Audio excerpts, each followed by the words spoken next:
কাল্পনিক অভিযোগে জামাত নেতাদের ফাঁসি দিয়ে শেখ হাসিনা বিচারিক হত্যাকাণ্ডের ন্যাক্কারজনক অধ্যায়ের সূচনা করেছিল বলে অভিযোগ করেছেন ইসলামী ছাত্র শিবিরের কেন্দ্রীয় সভাপতি জাহিদুল ইসলাম।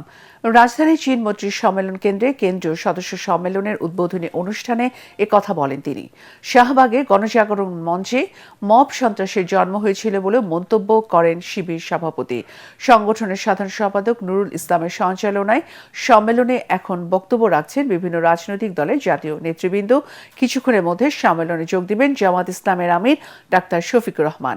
আজকের সম্মেলনে কেন্দ্রীয় সদস্যদের গোপন ভোটে ছাত্র শিবিরের নতুন সভাপতি ও সাধারণ সম্পাদক নির্বাচিত হবেন।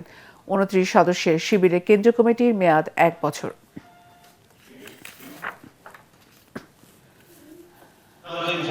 জুলাই অভ্যুত্থানের শাহাদাতের আকাঙ্ক্ষা নিয়ে তরুণদের আত্মত্যাগ জাতির মধ্যে নতুন আদর্শিক জাগরণ সৃষ্টি করেছে।